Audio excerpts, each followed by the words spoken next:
something new that we're doing for the episode is like, having like a big question, a question that'll probably frustrate a lot of people.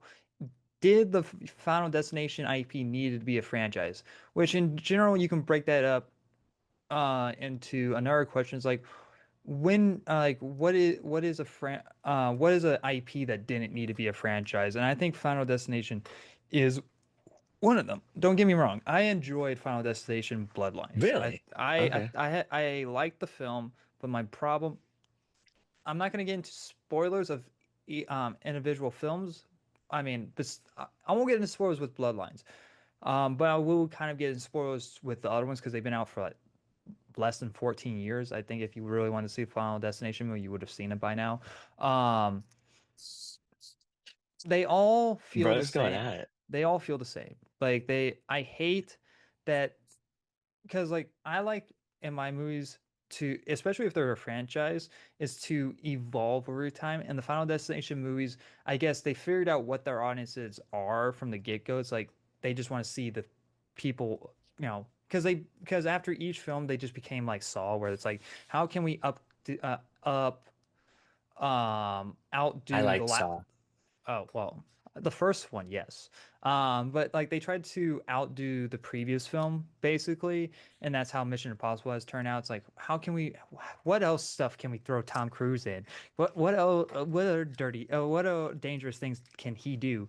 But I actually this, think that they do a good job. I well, like that's Tom Cruise. fine. Like, but at least the stories that they try to coop up feel different from one another. The Final Destination films all feel the same, and towards the end, it's like, what are you really rooting for when they all practically die? Besides um, one film, pretty much every Final Destination movie, either all the characters die, or if the ones that do survive, they die off screen, and that pisses me off in any form of movie. If you kill off a character off screen, I don't like, and I dislike your movie a lot from doing that. I find it to be terrible writing, and so I think sometimes it can be done really well.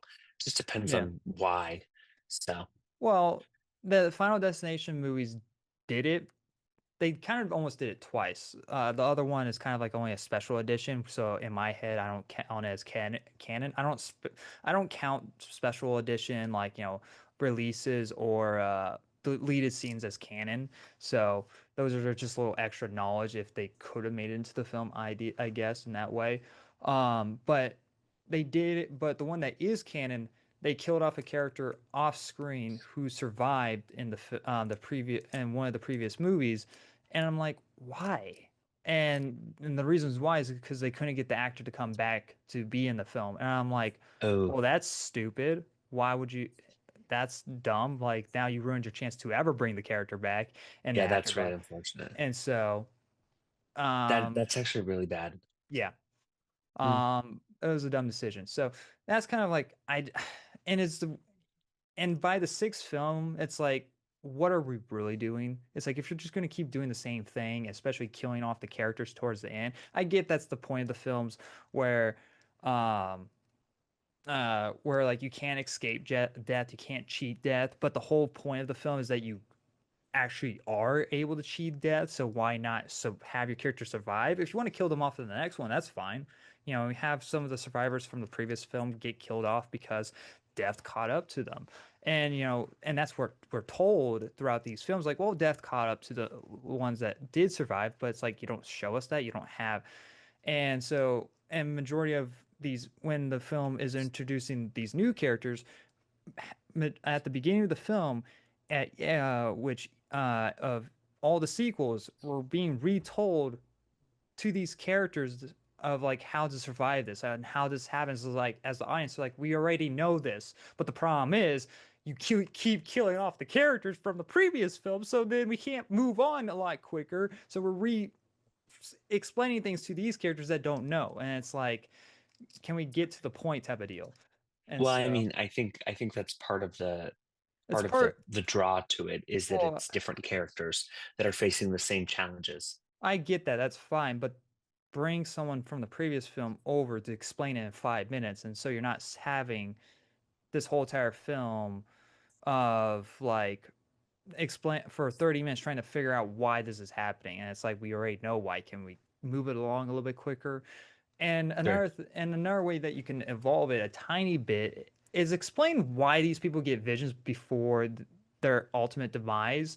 Why does death suck in this universe? And why does these people get visions? Is that just like a little bit of an air for death? It's like he's getting ready to kill someone, and off in the distance he hears someone of like, "Oh my God, guys, we're gonna die!" And he's like, "God damn it! It happens every time." Why? It's like, why does death suck in this universe? So that's another thing. I Um, I think the whole point though is to make it over exaggerating. Like it's almost so, I don't want to say stupid, but it's a very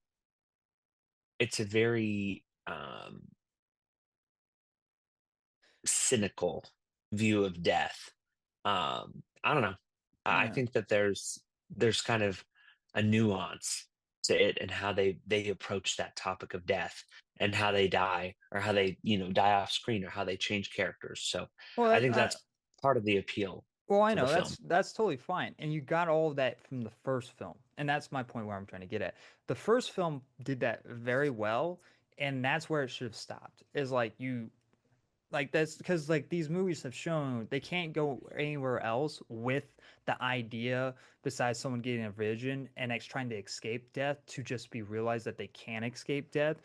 And so it's really, and so what becomes the gimmick of the film is like, okay, what's the next big thing that is the selling point of the film? This previous one was the tower of like, that's on all the posters. But get this, the tower of in the film is only like there for like maybe 10 to 15 minutes of the film. So it's not really that's not something that is a huge selling point for me. Um, and No, that so makes sense. Hmm. and I get and when watching all these films back to back, I'm like getting there, I'm like getting brain dead because I hear these conversations six times now. I'm like, I get it, I get it. What else are you gonna add? Why, like, why do people get visions or something like that? I get you don't want to go too far explaining why people get visions, but it's like if you're not gonna add anything new to why things happen, then what's the point? And that's why it should have really just stayed with the first Final Destination because the first Final Destination movie, it was actually really good. I actually really liked the first one a lot. There's a little bit of issues with it, but what made the first one really good is because of not really much of the acting, but the suspense in the film, how realistic, because like, all these certain events have to happen in a certain way for your death to happen. There's only one that's very supernatural where it involves a bathroom scene and Death tries to cover up his crime. And it's like Death, it's like, huh? It's like, why is Death covering up his crime? Is he worried that the police are gonna be like, it's foul play from Death that happened in this situation here. We gotta arrest this Death guy.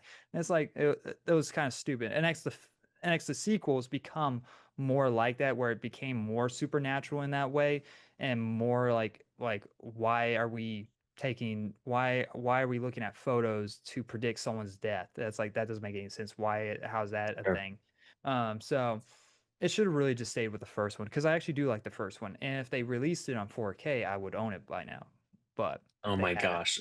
But I'm sure they haven't because they don't release physical media. No, no, they don't. So, but yeah, well, I mean, what your thoughts on this question? Or, or if you have a different franchise in mind that should have just stayed as one IP. Because, like, I think the question is valid in, like, does everything need to be a franchise? Does every IP need to be a franchise? And so, I would say it would depend on the popularity of the intellectual property itself. So I would say that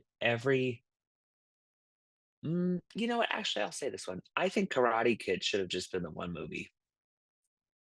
I think it would have been better just to be Karate Kid by itself. Now, does that mean that I don't like some of the spin-off? I like Cobra Kai. It's a silly, stupid show. Um, sure. I watched all of them. We're gonna get that new movie that's coming out this year. So, can I say that I wish it would have been individual? No, but I think what made I don't think anything will ever beat the first film. I really don't. It's just classic and it's so good. So let's see what other ones. Mm, Shrek. I think I Fast and think the Furious. I think Shrek would have been good to just be one. Hmm. Fast and Furious, I liked the first five. After that, it was bad. But like Shrek 2 was really good, but like And now I we're don't know. getting Shrek I'm an 5. OG Shrek guy, and I really like the first one.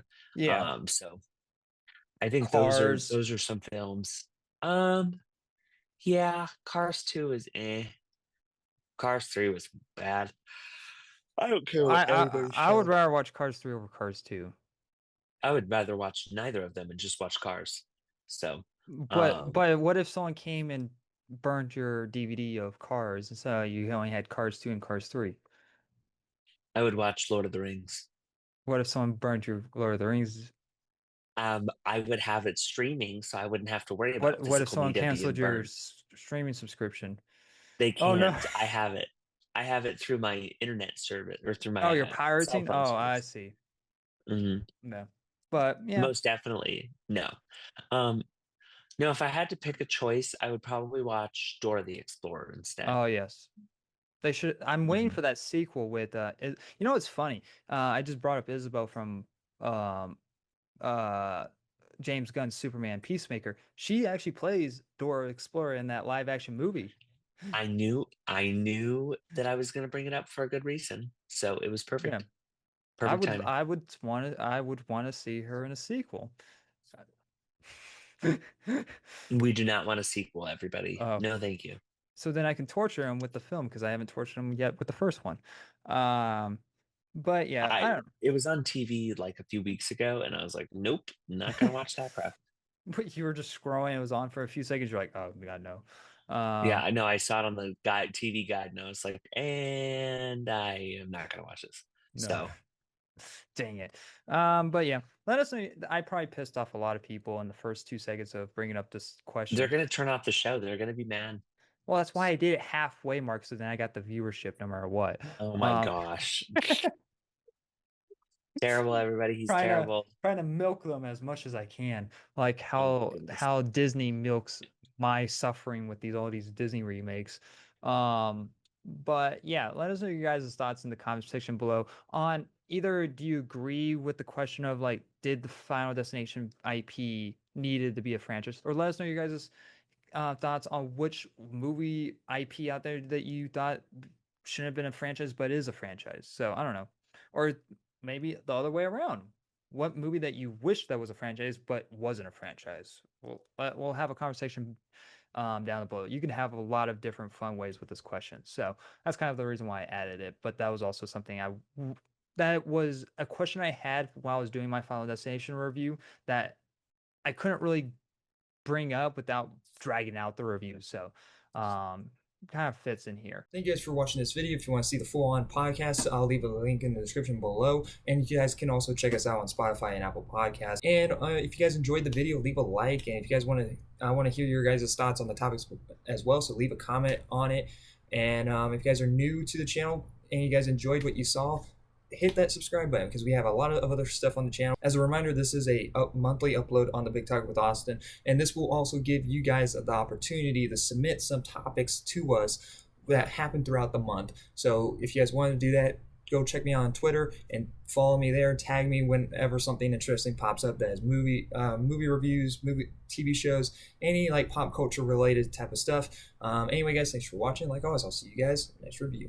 Bye, guys.